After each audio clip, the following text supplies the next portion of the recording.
Abrir a palavra de Deus no capítulo 1 de Marcos, verso 40. Nós vamos ler até o 2:28, capítulo 2 inteiro. Não sei se vai dar tempo a gente concluir, fazer a abordagem de todo esse conteúdo, mas pelo menos vamos fazer a leitura e a gente vai devagarzinho, sem pressa. A palavra de Deus é riquíssima. Às vezes a gente passa meia hora num versículo só, de tão rico que é. Vocês viram aí pastor Érico falando sobre o Salmo 117, 2 versículos riquíssimos, não é só 2 versículos, e tem muito a que aprender. Se for para o original, aí é que aprende muito mais ainda.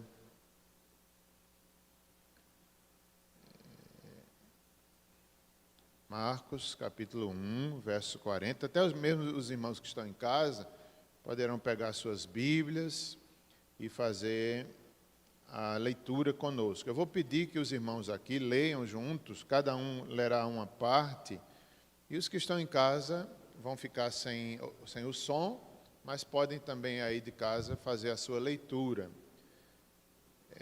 Vamos dividir. Alguém vai começar a ler do capítulo 1, verso 40 até o verso 45, que é a cura de um leproso. Eu peço que um dos irmãos leia a cura de um leproso. Depois outro irmão vai ler no capítulo 2, verso de 1 a 12, a cura de um paralítico em Cafarnaum. Outro irmão lerá a vocação de Levi, versos 13 e 14. Outro irmão lerá Jesus come com pecadores, verso 15 a 17. E outro irmão sobre o jejum, o que disse Jesus sobre o jejum, dos versos 18 a 22. Eu vou começar lendo a cura do leproso, no capítulo 1, verso 40. E depois, quem quiser, só é continuar lendo essa parte que eu falei. Cada um lerá uma parte. Eu lerei a cura do leproso. Leiamos, meus irmãos. Vamos fazer mais uma oração antes. Senhor, nos abençoa na leitura da Tua Palavra, no estudo da Tua Palavra, nos toca, nos quebranta, nos fala pelo Teu poder. Obrigado pela Tua Palavra escrita. Como é bom tê-la, Senhor. Abençoa também os irmãos que cuidam dos pais, abençoa as famílias que cuidam das crianças, que adotaram crianças, que saibam educar, evangelizar e cuidar dessas crianças. Todos nós somos adotados em Cristo Jesus. Hoje temos um Pai do céu, nosso Deus e nosso Pai, através da adoção em Cristo. Nos abençoa nessa manhã, em nome de Jesus. Amém. A cura de um leproso. Aproximou-se. Eu vou só repetir a referência para os que estão em casa. Marcos 1, verso 40, a partir daí vamos fazer a leitura até o capítulo 2 inteiro, verso 28. Vamos lá. Marcos 1, 40. Aproximou-se dele um leproso, rogando-lhe de joelhos: se quiseres, pode purificar-me. Jesus, profundamente compadecido, estendeu a mão, tocou e disse-lhe: quero, fica limpo. No mesmo instante, lhe desapareceu a lepra e ficou limpo. Fazendo-lhe então veemente advertência, logo o despediu. E lhe disse: olha, não digas nada a ninguém, mas vai, mostra-te ao sacerdote e oferece pela tua purificação o que Moisés determinou, para servir de testemunho ao povo. Mas, tendo ele saído, entrou a propalar muitas coisas e a divulgar a notícia, a ponto de não mais poder Jesus entrar publicamente em qualquer cidade, mas permanecia fora, em lugares ermos, e de toda parte vinham ter com ele. Alguém pode ler? Capítulo 2, verso 1 a 12.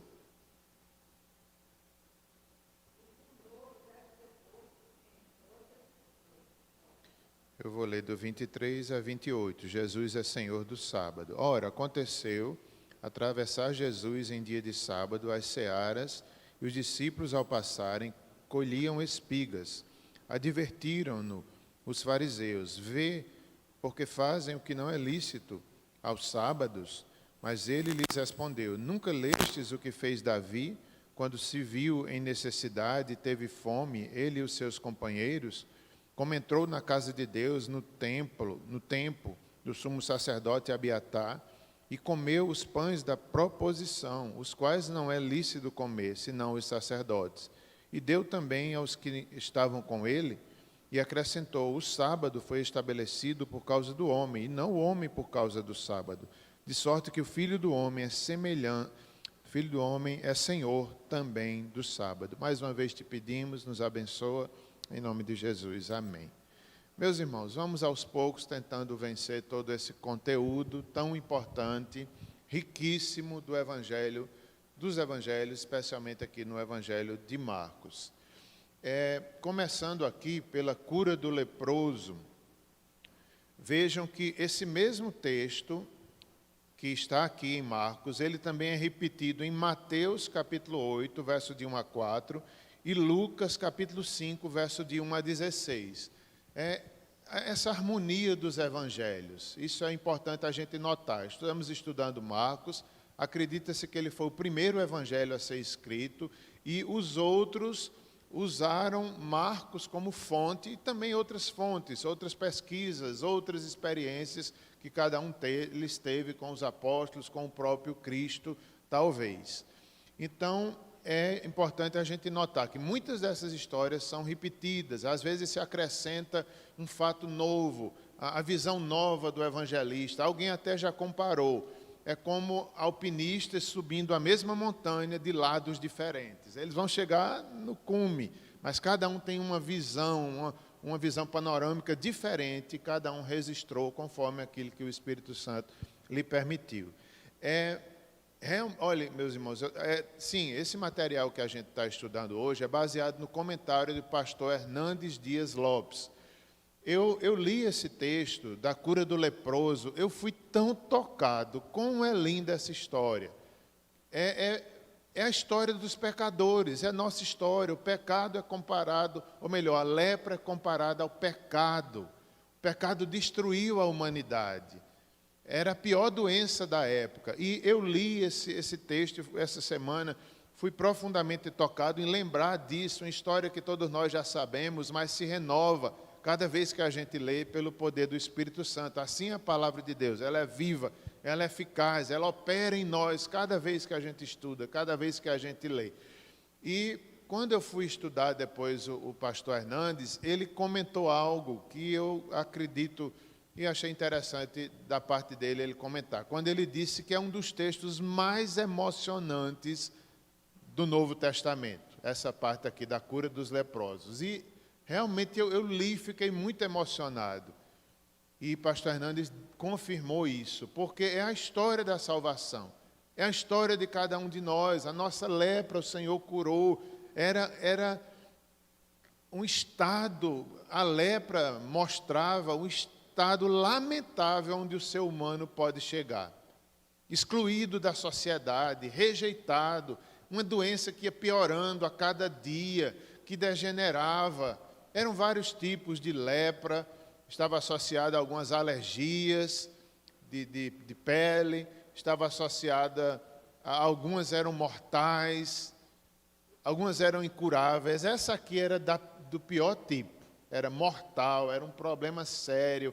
Aquele homem era considerado imundo, era como se, para os judeus, para a época, para a cultura e para a lei também, a lepra era associada à rebelião de Miriam, era consequência de mentiras, era consequência de pecados. Então, aquele que estava com lepra tinha que gritar, tinha que se afastar, perdia o contato com a família, ia morar numa cidade de, como é que chama? Numa cidade de refúgio, não, ia morar num lugar lá, junto com os leprosos, fora da cidade, ou então numa caverna. Era uma situação social terrível. Isso tudo representa o pecado na nossa vida, que nos adoece, que nos afasta de Deus. É muito forte. E Jesus ali cura aquele leproso, toca nele, o leproso vence os preconceitos, o leproso sai do lugar onde não deveria ter saído, quebrando a lei, mas para ver Jesus ele sai.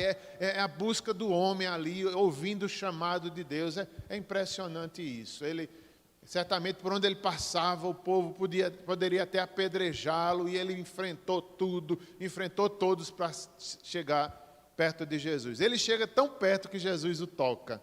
E Jesus o toca.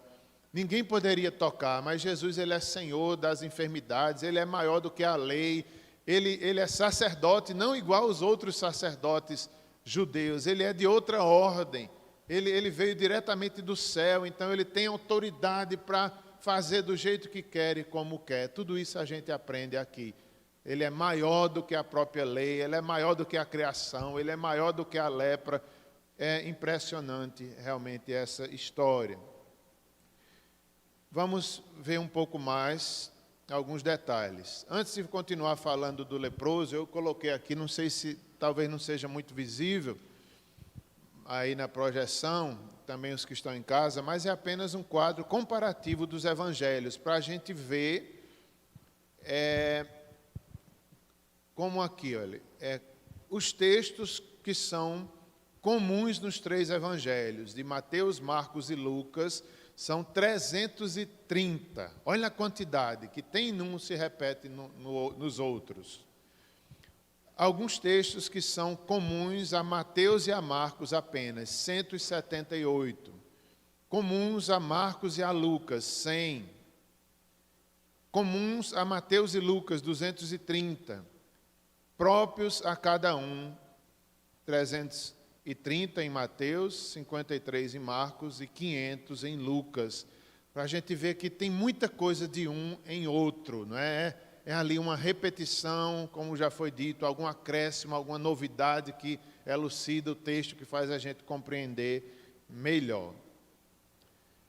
Aqui eu coloquei também, quero mostrar de forma rápida, da mesma forma, não sei se está visível, mas aqui nós temos alguns eventos. Por exemplo, a unção de Jesus está nos 4 evangelhos. Marcos, Mateus e Lucas e João, em Betânia. Então, nós vemos aí também o contrato de Judas está em 3 evangelhos. Marcos, Mateus e Lucas. O grão de trigo só está em um, que é no evangelho de João. A última ceia está nos 4. Getsêmane, ali a entrega no jardim, está nos 4. O beijo de Judas, nos 4. Curando o ouvido de um servo, está nos 4. Prisão de Jesus. Então, a harmonia dos evangelhos. Isso é importante a gente estudar e lembrando-se disso. Às vezes é bom ler as 3 ou 4 passagens para a gente entender melhor o texto. Voltando à lepra. A lepra está aqui descrita em Marcos, como já lemos, está em Mateus, está em Lucas também. A cura de um leproso. Vou fazer alguns comentários baseados ali no livro do pastor Hernandes. Como ele disse, é um fato tocante e simboliza todos nós. Meus irmãos, a lepra representa a grande miséria que o ser humano pode chegar sem Deus. A gente realmente vê num leproso tudo isso, afastamento social, afastamento da família. Era considerado também um problema espiritual, uma consequência de um pecado. Não que fosse, às vezes não quer dizer que toda enfermidade é porque alguém pecou que teve lepra. Nem sempre.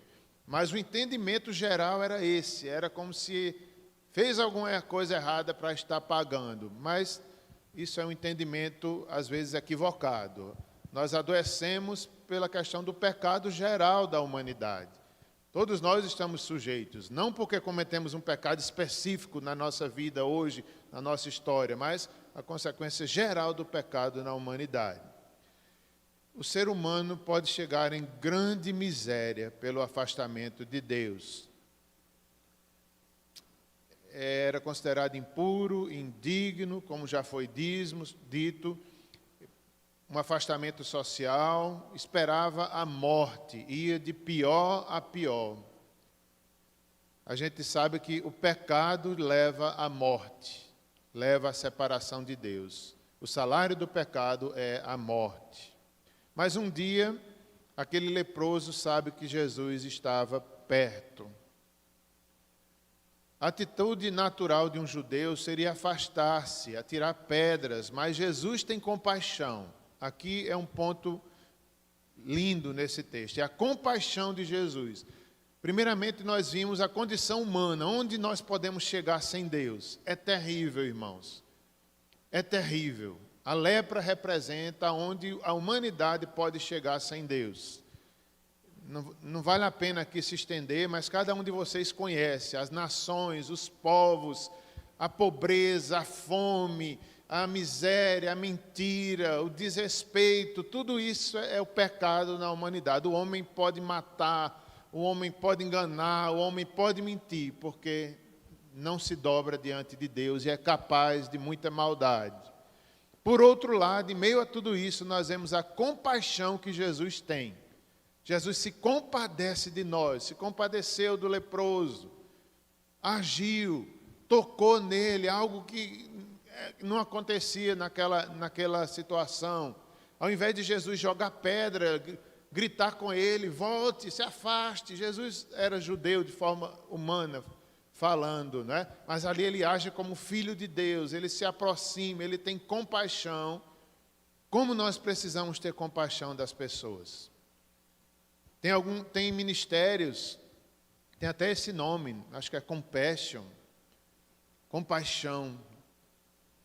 Nós estamos no mês de aniversário da igreja e eu fico a pensar sobre nossa igreja. Será que nós somos uma igreja que tem compaixão das pessoas pecadoras? Ou nós não queremos estar nem perto? Como a gente precisa ter compaixão. Compaixão está do lado dos fracos, do lado do oprimido, do lado do pobre, do lado daquele que está doente, para ajudar, para pregar o evangelho. Jesus teve compaixão. Aquele homem leproso não podia sair do seu isolamento, estava infringindo a lei. Jesus toca-o, cura-o e devolve-o à família. Imagine você ser um homem casado, como talvez fosse aquele leproso, e ser tirado da família, ser colocado no isolamento, não ver mais ninguém, sai do trabalho. Que terrível doença. Mas Jesus o cura, o devolve à sociedade, certamente ele voltou para a família, voltou para a sinagoga. É isso que o Senhor faz conosco, nos traz para o corpo de Cristo, nos dá compaixão, nos faz seus servos, e aquilo que recebemos de graça devemos dar para os outros de graça. A doença mortal do pecado nos afasta de Deus. Essa era imortal e incurável, como já disse, era vários tipos de lepra. Ainda hoje nós temos alguns tipos de lepra, a hanseníase, né? Hoje tem tratamento, mas naquela época algumas delas eram mortais e apodrecendo os nervos, os músculos, as cartilagens, e chegava ao ponto, algumas delas, de perder a sensibilidade, e algumas delas perdiam as extremidades das mãos, do nariz, algumas delas era terrível. Quem reconhecia um leproso era o sacerdote. Eles iam para o sacerdote tinha ali a classificação e sabia reconhecer, e quando via que era um tipo perigoso, mandava se afastar, até que fosse curado. Se ele fosse curado, ele voltava ao sacerdote, o sacerdote examinava, no tempo certo ele podia voltar à sinagoga, ao templo, à família, mas tinha toda uma lei, tinha que apresentar uma oferta.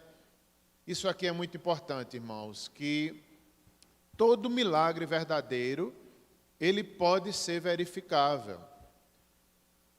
Interessante que era importante o sumo sacerdote ver, autorizar, reconhecer que era um milagre mesmo, e assim depois toda a comunidade glorificava a Deus. Era um testemunho para os sacerdotes, era um testemunho para os fariseus, era um testemunho para os escribas.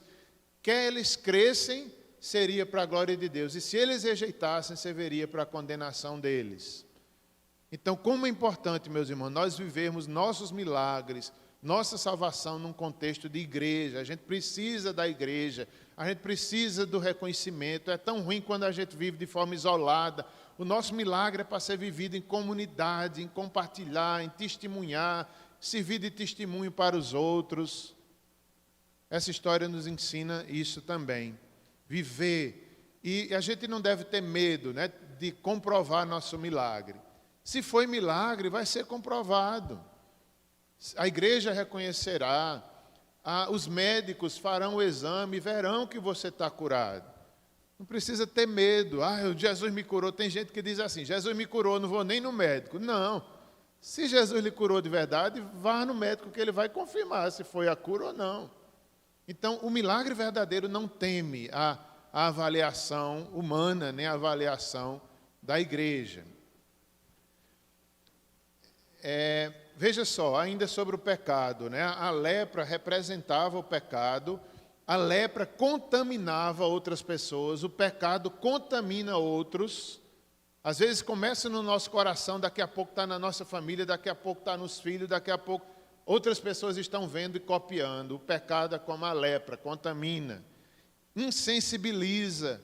Significa que às vezes a gente está no pecado e a gente não está nem aí, está tudo bem, Deus me entende.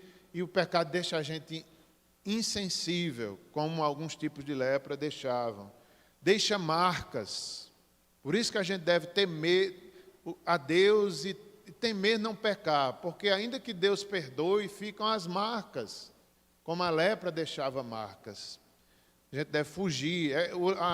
O pecado é contagioso, mata. O salário do pecado é a morte, Romanos 6, 23. Quanto ao leproso, como já disse, ele foi determinado.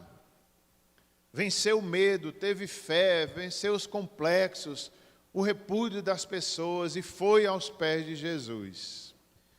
Eu acho isso aqui muito bonito, meus irmãos. Ele estava ali, ele sabia, a fama de Jesus estava espalhada em toda a Galiléia, em todo Israel. Aquele leproso certamente ouviu dizer, Jesus está ali. E ele foi lá, venceu a sociedade, venceu seus preconceitos. Isso é uma lição para todos nós. Nós devemos também vencer pela fé, batalhar, não nos preocuparmos com o que os outros vão dizer, mas é com Jesus, o que Jesus vai dizer sobre nós. Esse homem nos dá um testemunho. Ele venceu, ele foi aos pés de quem poderia resolver. Mostra profunda humildade. Ele se ajoelhou, diz o verso 40 que nós lemos. Lá em Lucas, na mesma história, diz que ele prostrou-se com o rosto em terra diante de Jesus. Olha como é bom a gente ler os textos paralelos. Aqui no verso 40 diz que ele se ajoelhou. Lá em Lucas vai dizer que, além de se ajoelhar, ele se prostrou com o rosto em terra. Será que ele estava ali humilde? Será que ele estava sofrido? Diz também em Mateus que ele adorou ao Senhor, reconhecendo o seu senhorio, mostrou que sua maior necessidade era o próprio Deus. Isso aqui é muito importante, meus irmãos. Mais do que uma cura da lepra, aquele leproso, ele adorou, ele reconheceu que Jesus era o Filho de Deus, ele se prostra, ele adora. Isso é muito importante, porque as pessoas só procuravam Jesus, às vezes, para ser curado das doenças, da lepra, e não para ser salvo, e não para ser amigo, e não para reconhecer quem ele era. Isso é um perigo. Às vezes a gente busca Jesus só pelas bênçãos, pelo milagre. Não, a gente adora em toda e qualquer situação. A gente adora na alegria, na dor. Esse leproso adorou, ele se prostrou com o rosto em terra. Mais importante do que a cura. É a cura no coração dele, é o perdão dos pecados, é a comunhão com Deus. Uma vez, há vários anos atrás, eu não sei nem direito contar a história, mas eu vi algo, acho que era numa comunidade de leprosos, numa cidade de leprosos, disse que um pessoal da igreja foi evangelizar lá. Ainda hoje, eu não tenho certeza, mas deve ter lugares assim para leprosos. Eu não lembro bem da história. Mas eu sei que foram lá, cantaram louvores juntamente com eles, pregaram o evangelho, e disse que tinha um deles que mesmo lá sem dedo, estava lá adorando ao Senhor e apontando assim para o céu, com o dedinho torado. É isso, a adoração é maior do que a cura. É como se um leproso dissesse, enquanto eu tiver força, posso estar morto quase, mas eu vou adorar o Senhor. Ele é digno, Ele é o Filho de Deus. Essa é uma grande lição dessa cura. Ele se prostra, ele adora, ele coloca o rosto em terra. Ele tem fé. No verso 40 diz que ele diz, se quiseres, pode curar-me. É uma grande submissão. Ele não obriga Jesus, como as pessoas hoje querem fazer. Ou então diz, o Senhor vai ter que me curar, o Senhor pode. Não, ele adora. Ele diz, se quiseres. Ele está ali submisso, pedindo, rogando, se humilhando. Hoje a gente vive num tempo que as pessoas querem mandar em Deus, faça assim, faça assim. Aqui não, ele diz, se quiseres, o Senhor pode fazer isso na minha vida. Grande submissão. O próprio Jesus nos deu exemplo ali no Getsêmani, quando ele foi submisso ao Pai, seja feita a tua vontade, não a minha. Passa de mim esse cálice. É assim que nós devemos viver, em submissão a Deus. Se Ele quiser, Ele pode nos curar. Se Ele não quiser, Ele nos prova, Ele permite a enfermidade, Ele nos dá força. A enfermidade não é tudo, ou melhor, Ele domina sobre toda enfermidade. A cura não é tudo, a adoração é maior do que a cura. O fato de sermos filhos de Deus é mais importante do que qualquer cura. Se Ele quiser curar, Ele também pode, ainda hoje, libertar os oprimidos, os excluídos. E nesse texto também há uma lição sobre os excluídos. Devemos ser uma igreja que abraça os excluídos. Aqui também, nesse ponto, eu pensei sobre o aniversário da igreja. Eu disse, será que nós temos sido uma igreja que abraça os excluídos? Um dos comentaristas, que não é Hernandes, ele fala de um casal que chegou numa igreja e acho que era um casal pobre, muito humilde, ficou sentado na igreja e depois um casal bem arrumado. Quando terminou o culto, parece que foram falar com eles, deram atenção, receberam aqueles irmãos. Aí eles disseram, nós vamos voltar para essa igreja, porque nós já passamos por várias outras e ninguém nem nos via. Essa aqui foi diferente, alguém se lembrou de nós. Aí eles disseram que ia voltar no outro domingo. Quando foi no outro domingo, nem voltaram, mas telefonaram, dizendo que a mulher estava enferma, estava no hospital, aquela visitante. Aí acabou morrendo, mas eu acho que o pastor foi visitar. Quer dizer, qual era a moral da história? Na última semana de vida daquela mulher, ela provou uma igreja que a recebeu. Ela encontrou uma igreja que recebeu os excluídos. Então, isso é um desafio para nós, como Igreja Presbiteriana do Catolé. Os leprosos da nossa sociedade, como a gente tem preconceito, como a gente é diferente de Jesus. Jesus andava com os pecadores, diz aqui, se der tempo a gente vai ver aqui, como já foi lido. Não para pecar juntamente com eles, mas para ser salvação. A gente tem muito preconceito. Quantos preconceitos a gente tem? Às vezes a gente se acha melhor do que os outros, mas não, meus irmãos. Nós éramos leprosos do mesmo jeito. Nós não temos bem nenhum em nós mesmos. O que temos é a graça que nos alcançou.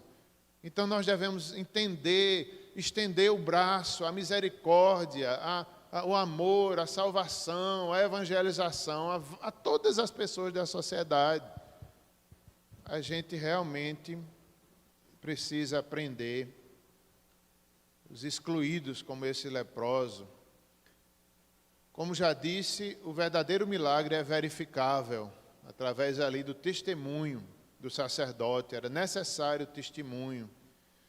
Há uma parte aqui interessante desse texto, que Jesus curou aquele homem e disse, não digas nada a ninguém. Por que será que Jesus disse isso? Eu achava estranho, né? Eu digo, como é que Jesus curou um homem desse e pede para ele não dizer nada a ninguém? Como era que a pessoa ia aguentar? De tanta alegria, revendo os amigos, revendo a família, Muito difícil. A pessoa que estava numa situação desse homem, agora ele queria contar a todo mundo, queria certamente abraçar todo mundo, ir na igreja. Aí Jesus disse, não diga nada a ninguém. Foi difícil o pedido de Jesus, viu? Mas, meus irmãos, os estudiosos, eles chamam, tem uma expressão teológica que diz assim, é o segredo messiânico de Jesus. Explica essas falas de Jesus. É porque ainda não era a hora dele ir para a cruz. Deixa-me abrir aqui meu material.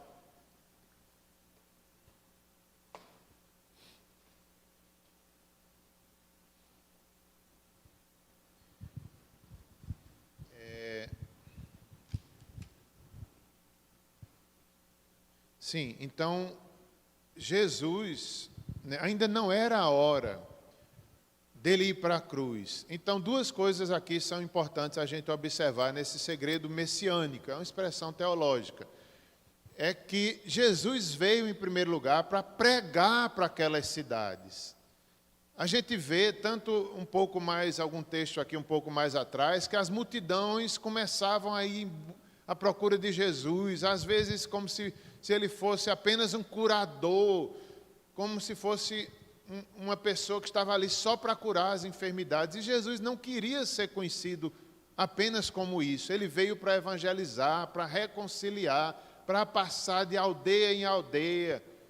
Então, chegaria a hora dele ir para a cruz, e aquela não era a hora. Então, por isso que Jesus disse, não diga nada a ninguém. Depois a gente vai ver que Jesus foi se revelando cada vez mais ele foi dizendo o que ia acontecer com ele, que era necessário ir para Jerusalém. Aqui em Marcos só registra uma vez que ele foi a Jerusalém. Nos outros evangelhos, 5 vezes ele vai a Jerusalém. Então ele vai dizendo, é necessário que eu vá à cruz. Ele foi dizendo que ressuscitaria, de tal forma que quando ele ressuscita, todo mundo já sabia, ele era o Messias. Então isso é chamado segredo messiânico, não por ser um segredo, mas algo que estava sendo revelado aos poucos, na hora certa. E Jesus sabia que se ele dissesse às outras pessoas, as multidões chegariam na casa de Jesus em Cafarnaum, quando ele estivesse lá, como aconteceu aqui também, provavelmente na casa de Pedro. Meus irmãos, depois disso, que o leproso disse, Jesus mal podia entrar nas cidades, que o povo não deixava, o alvoroço era grande, mudava o dia daquela cidade. Aí Jesus começou a ficar na porta das cidades e o povo era que vinha. Então, foi uma desobediência daquele homem. Ele não aguentou, não digas nada a ninguém. Vai ao sacerdote, oferece ali a oferta, aquilo que Moisés determinou para servir de testemunho. Diz o verso 45, que tendo ele saído, ele começou a propalar e a divulgar a notícia, a ponto de não mais poder Jesus entrar publicamente em qualquer cidade, mas permanecia fora em lugares desertos, ermos, e de toda parte vinham ter com ele. Então, meus irmãos, foi uma desobediência daquele homem. Ao invés de ficar calado, ele começou a divulgar, a propalar, a falar onde chegava. Ele errou, porque Jesus tinha advertido ele. Foi uma advertência séria e ele desobedeceu a Jesus. Mas, meus irmãos, claro que Jesus perdoa, não é? E é um pecado... nenhum pecado é bom, mas, digamos assim, é mais compreensível do que o nosso pecado. Sabe qual é o nosso pecado? Que às vezes a gente comete hoje o pecado contrário. Jesus manda a gente falar hoje e a gente fica calado. É um pecado contrário. Hoje ele diz, fala, testemunha de mim, prega, a tempo e a fora de tempo, dá testemunho. E às vezes a gente fica calado. Então, talvez o nosso pecado hoje seja mais sério do que o daquele homem, porque ele estava empolgado, ele não conseguiu, foi pecado, foi. Mas a gente entende a alegria que ele estava. Hoje, a gente que se envergonha, que se cala, eu acredito que o nosso pecado é mais sério do que o daquele homem. Como o pastor Hernandes, que comenta sobre isso. Jesus mandou calar e ele falou. Jesus manda-nos falar e calamos.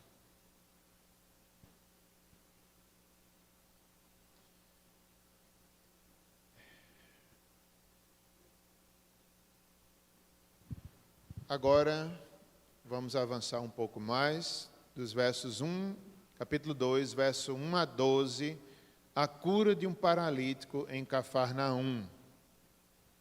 Como já foi lido, meus irmãos, Cafarnaum, tão citada na Bíblia, uma grande lição aqui, nessa parte que nós já lemos e vamos agora comentar um pouco. É a cidade de Cafarnaum.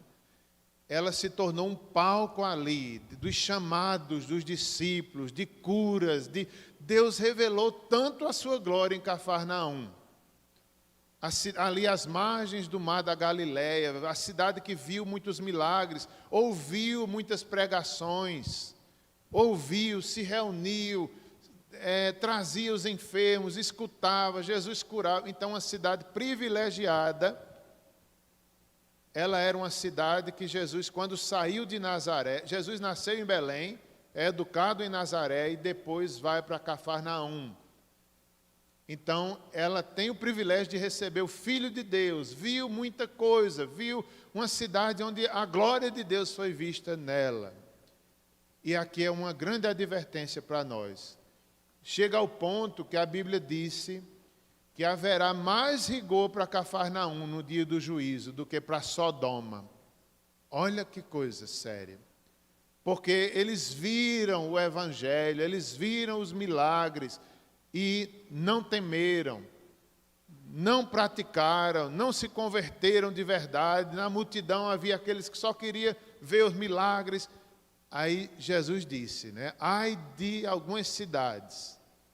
Uma delas era Cafarnaum. Ai de Cafarnaum, porque se em Sodoma tivesse se operado os milagres e as pregações que se viu em Cafarnaum, até hoje Sodoma não tinha sido destruída. Até hoje ainda existiria, Jesus disse. Então, meus irmãos, que lição para nós sobre Cafarnaum. Isso deve nos fazer temer. Quanto nós já ouvimos, domingo após domingo, a palavra, a lei, o evangelho, a graça.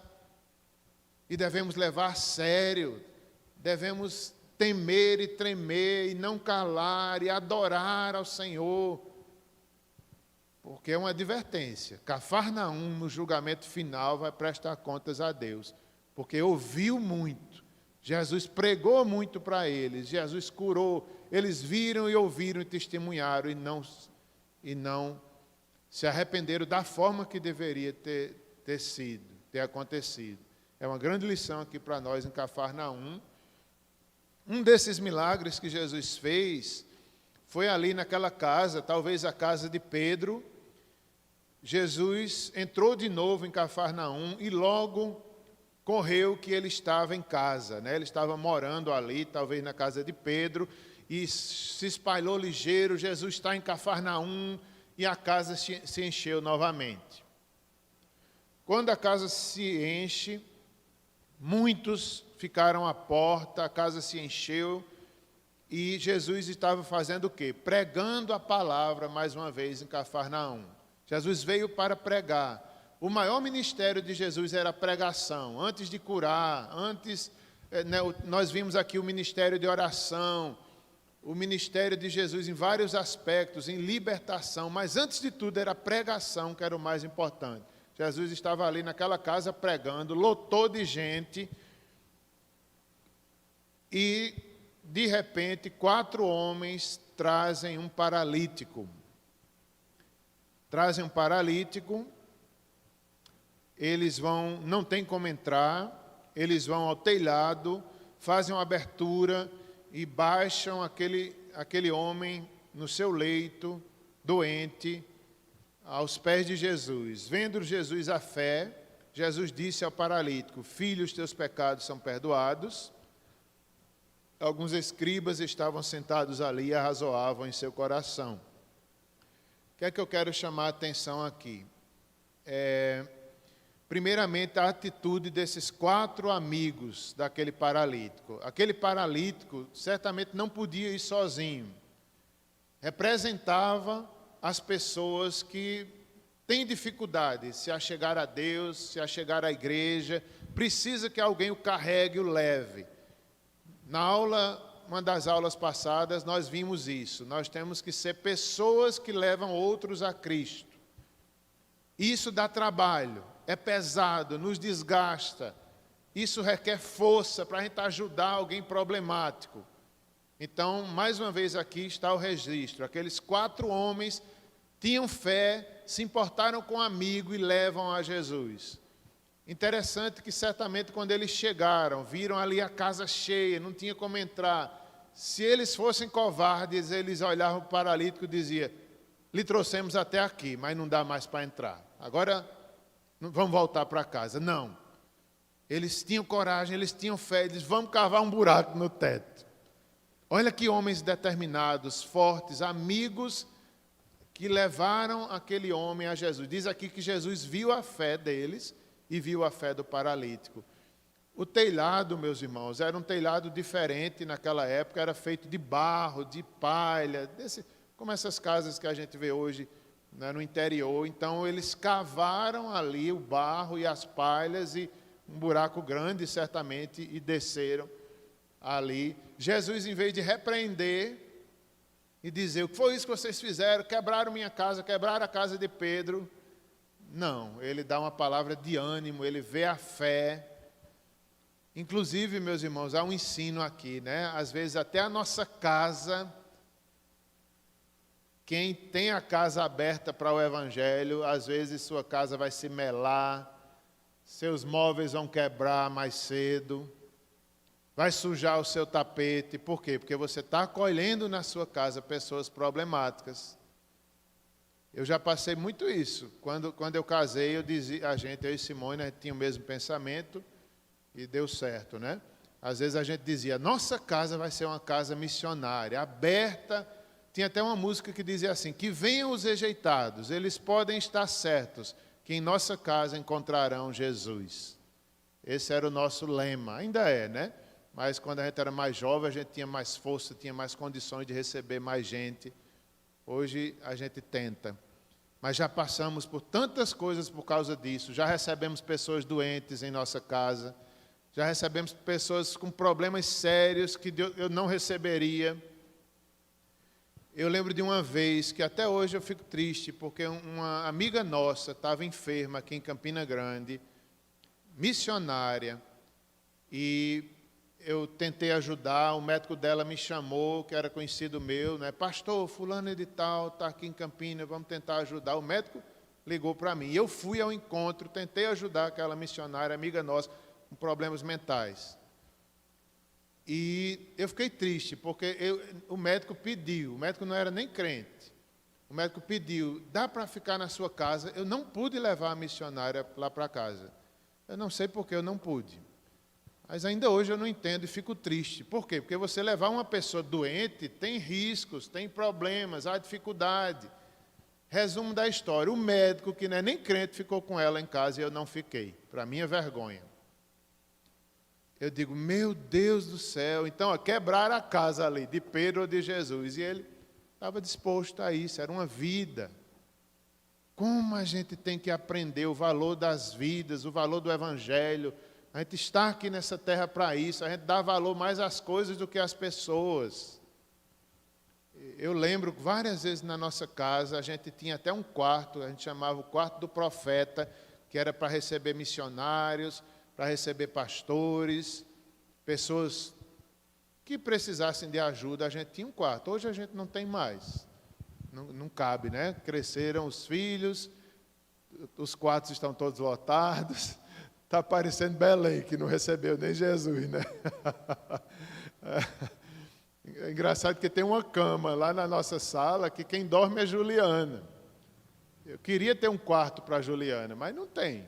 Não dá para ela dormir com as meninas, que já o quarto não cabe mais. A Juliana dorme na sala, numa cama. E graças a Deus que ela foi acolhida pela nossa casa e ela está feliz, ela entende. Mas como a gente não sabe nem o que é isso? Jesus fazia assim. Aqueles homens ajudaram, aqueles homens trouxeram o paralítico. E Jesus viu a fé e disse ao paralítico, filho, os teus pecados estão perdoados.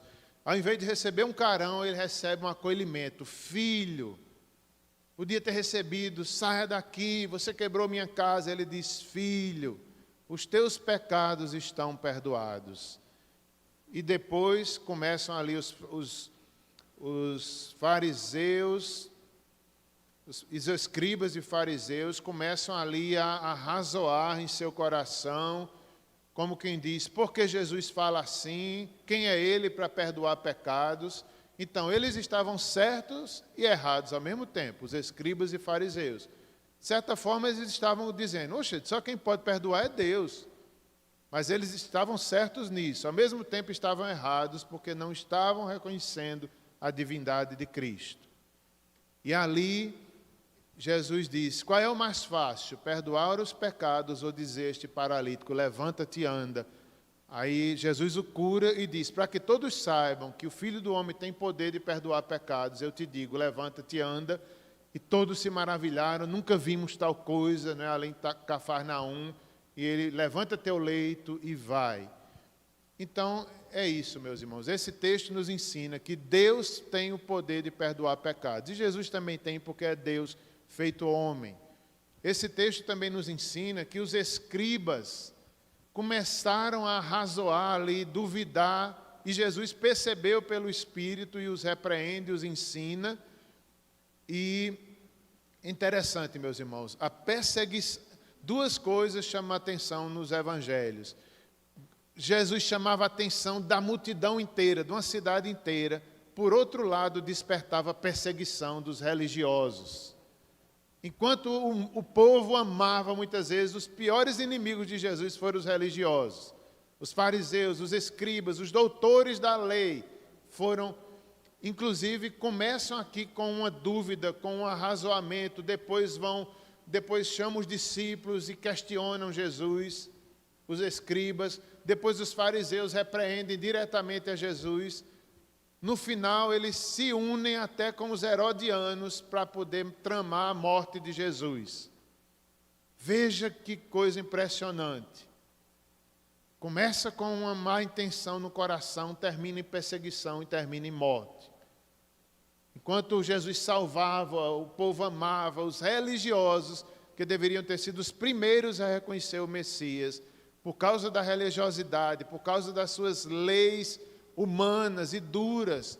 Às vezes a religião nos afasta de Deus, porque ela quer ser maior do que Deus, colocar leis pesadas demais. Era o caso dos fariseus, dos escribas, mestres da lei, que aí começava a proibição dos sábados, não pode fazer isso, não pode fazer aquilo. Por isso que Jesus quebrou tudo isso. Porque eram leis humanas, muitas delas, de lavar a mão, de não lavar a mão, de pode jejuar. A lei só dizia um dia de jejum por ano. Os fariseus diziam 2 vezes por semana. Então era uma lei que Jesus não tinha dito. Era uma lei que Deus não tinha mandado. Eles queriam botar coisas pesadas demais para os homens. Aí Jesus vem e quebra tudo isso, porque ele é maior do que a lei, ele é maior do que o sábado.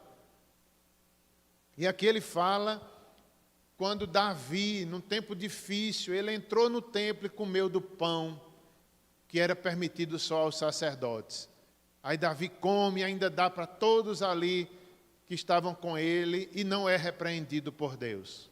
Por quê? Porque a necessidade humana é maior do que as leis, e Deus ele é maior do que a própria lei. Deus permitiu eles comerem ali do que é da comida proibida.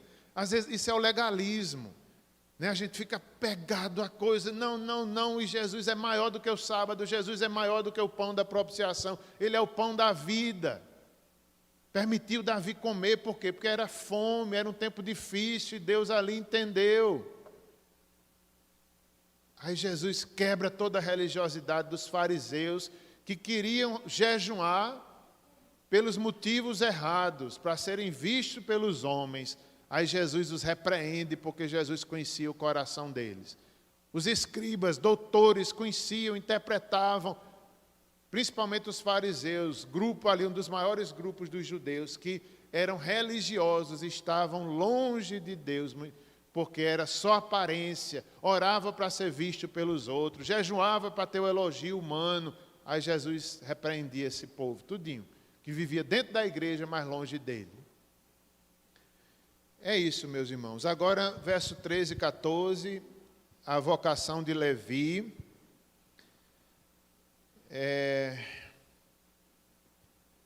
A vocação de Levi. Meus irmãos, Levi, diz aí o texto, Jesus, de novo saiu Jesus para junto do mar, e toda a multidão vinha ao seu encontro, e ele os ensinava, mais uma vez.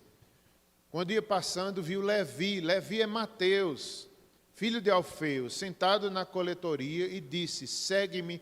E ele se levantou e o seguiu. Meus irmãos, Levi era um publicano, um coletor de impostos, que naquela época era muito odiado pela sociedade, porque trabalhava para o Império Romano. Às vezes, os coletores de impostos eram injustos, enriqueciam facilmente com dinheiro ilícito, então eram pessoas odiadas. Se um judeu aceitasse um cargo desse, ele era odiado pelos outros. Até expulso da sinagoga ele era, até o direito de se separar, a mulher dele tinha o direito de se separar dele. Olha como era sério. Então, os publicanos enriqueciam facilmente, como Zaqueu e outros. Então, Jesus passa por aquele homem e o chama: segue-me. Então, foi algo chocante. Isso aqui mostra a soberania. Jesus chama quem quer, qualquer pecador. Ele chamou ali um grande pecador, Levi, vem, e ele foi, mostrando que o chamado de Deus é irresistível, é soberano. Ele chama qualquer pessoa que ele queira. O comentarista disse algo muito importante sobre essa parte do texto, dizendo assim, que essa experiência nos dá esperança para pessoas difíceis, que a gente acha difícil de se converter, mas para Deus não há impossível. Se Levi foi chamado, se Mateus foi chamado, Deus pode chamar. O coração mais duro, Deus pode alcançar. Isso é muito importante, irmãos. Nós não devemos de desistir das pessoas da nossa família, das pessoas da sociedade, pessoas que a gente olha assim e diz: esse aí nunca se converte. Para Deus, Deus pode chamar, como chamou aqui, de forma soberana e eficaz, irresistível. Ele seguiu. Não foi um chamado, foi uma ordem: segue-me, e ele imediatamente seguiu. Não há impossíveis para Deus. Deus chama pecadores. E os versos 15 a 17, diz aqui que Levi deu uma festa, para celebrar certamente o seu chamado, a sua conversão. E ele chamou para essa festa os outros publicanos, os pecadores. Certamente encheu a casa dele de pessoas que ele queria testemunhar, evangelizar, pregar para eles, porque ele recebeu o perdão, ele recebeu a salvação. Agora ele queria que os outros coletores, que os pecadores da cidade também pudessem ouvir. Ele abre a casa, ele dá uma festa, digamos assim. E Jesus, estes eram em grande número, também o seguiam. Os escribas e fariseus, mais uma vez, vendo Jesus na companhia dos pecadores e publicanos, perguntavam aos discípulos dele: por que come e bebe ele com os publicanos e pecadores? Tendo Jesus ouvido isso, respondeu: os sãos não precisam de médico, e sim os doentes. Não vim chamar justos, e sim pecadores. Que coisa maravilhosa, irmãos, o chamado. Os fariseus se incomodaram, os escribas, porque Jesus comia, bebia com os pecadores, com os publicanos, e Jesus foi criticado por isso. Mas como já foi dito, Jesus não estava ali para se contaminar, para pecar. Não, ele estava ali para salvar o injusto, o pecador. Quem precisa de médico é o doente. Quem precisa de salvação é o injusto. Então, todos nós éramos injustos, pecadores, fracos, mas O médico dos médicos veio nos curar. Jesus veio à nossa casa, veio ao nosso encontro. Jesus come com os pecadores. Como é maravilhoso isso. Ele veio à nossa casa, Ele veio à nossa vida, mesmo nós sendo pecadores. Ele entrou na nossa casa, Ele ceou conosco, Ele nos chama à sua ceia. Caminhando para o final, sobre o jejum, versos 18 a 22, eles criticam a Jesus e faziam perguntas difíceis, né, para ver se apanhavam Jesus em alguma contradição ou coisa assim. Eles perguntam por que os discípulos de Jesus não jejuavam. Os discípulos de João jejuavam. Os discípulos de João e os fariseus estavam jejuando. Por que os discípulos de Jesus não jejuavam? Aí Jesus mostra que chegaria o tempo que eles jejuariam, mas agora eles estavam com o noivo, eles eram amigos do noivo. Jesus compara aqui a vida cristã a um casamento. Uma festa de casamento era uma coisa muito celebrada, muito importante. A alegria do casamento. Jesus estava dizendo aqui, a vida cristã é uma alegria, apesar das lutas. É uma alegria estar com Cristo, a alegria é maior do que qualquer luta. Então ele compara, né? Chegaria o tempo que os discípulos, sim, quando Jesus fosse ao céu, eles iriam jejuar, porque a Bíblia recomenda o jejum, nós devemos sim jejuar, não é proibido. Os fariseus foram repreendidos porque eles jejuavam da forma errada. Mas existe uma forma certa de jejuar, com humildade, com quebrantamento, buscando a Deus de forma sincera. Até hoje nós devemos jejuar, mas com a motivação correta, e adoração, em submissão, em amor. Não com aquela atitude de que eu vou conseguir algo de Deus, eu sou melhor do que os outros, eu faço isso 2 vezes por semana para que os outros vejam. Não. É da forma correta, com humildade, nós podemos jejuar. Então, meus irmãos, aqui é mostrando que a vida cristã é uma alegria, apesar das lutas, é como um casamento, que felicidade, uma festa de casamento. Pessoas vinham de longe, pessoas deixavam às vezes até o trabalho ali momentaneamente para participar de uma festa. Assim é o reino de Deus. Venham, celebrem a vida cristã. Aqui também ainda, sobre o jejum, ele fala, ninguém costura remendo de pano novo em vestes velhas, porque o remendo novo tira parte da veste velha e fica maior a rotura. Também ele diz que ninguém põe vinho novo em odres velhos, do contrário o vinho romperá os odres, e tanto se perde o vinho como os odres, mas põe-se vinho novo em odres novos. Alguém aqui é costureiro ou costureira? Meu padrinho era alfaiate. Eu tive padrinho, eu era de família católica, eu fui batizado e tinha um padrinho. Ele morreu com mais de 100 anos, eu convivi com ele, eu respeitei, visitava a casa dele, era um amigo nosso. Eu grande levava meus filhos lá. Ele era alfaiate. O meu primeiro paletó foi ele que fez, bem pequenininho, ainda hoje eu tenho a foto. Aí eu pergunto, aqui tem algum costureiro ou costureira? Ninguém? Aninha! Ah, verdade, Aninha, não é mais ou menos, né, Aninha? É um artista, Aninha, aí. Aninha, é interessante isso aqui, né? Ninguém põe remendo de pano novo em roupa velha, porque vai fazer um buraco ainda maior, não é? Costurando ali. Você já fez isso, Aninha? Já tentou? Já? Deu certo? Fica feio, não é? Um remendo novo e desgasta. Da mesma forma, o vinho. Ninguém põe vinho novo em odre velho. Os odres, antigamente, eram feitos de couro. Então, se o couro era novo e o vinho era novo, quando ia se fermentando, não é? Que o vinho passa ainda um tempo em processo de fermentação, o couro novo esticava e aguentava. Agora, se o odre fosse velho, quando começasse a fermentação, ele rompia. Aí é dito isso na palavra de Deus sobre o reino de Deus. O Evangelho é um tempo novo, irmãos. Não se pode colocar o Evangelho debaixo da lei do Antigo Testamento. O Evangelho é maior, é um tempo novo. Por isso que ele fala aqui do sábado.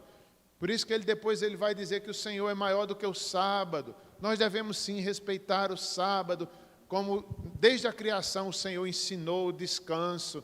Nós devemos ter o sábado como um descanso e também nos apontando para a eternidade. Não como a lei fazia, mas algo maior do que a lei. É um odre novo, é vinho novo. O Evangelho é maior do que qualquer coisa.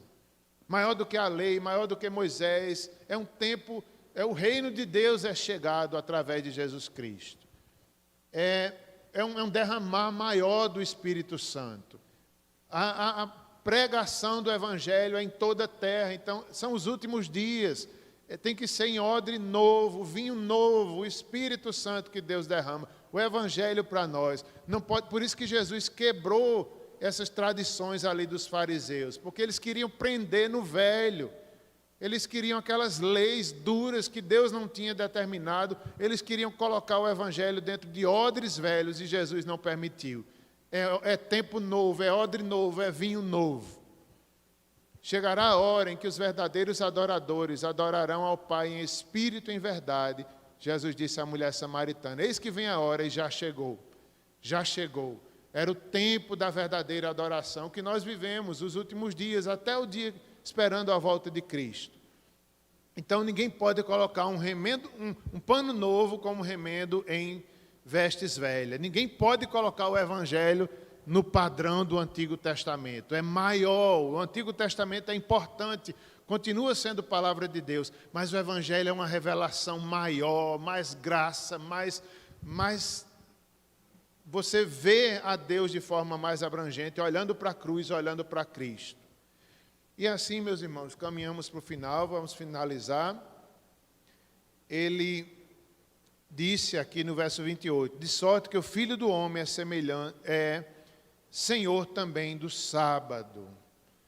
Cristo é maior do que todas essas coisas, por isso que era tão perseguido, que ele saiu ensinando o Evangelho, pregando esse tempo do fim, esse tempo que o Evangelho deveria ser pregado em todas as nações. Vamos finalizar, meus irmãos. Eu não sei se vocês, olha, se tem algum cântico, se tiverem, pode cantar aqui caso queiram. E é isso, meus irmãos. Quantas lições importantes, né? Devemos nos dobrar diante do Filho de Deus, como o leproso fez, e todas essas questões que nós vimos aqui.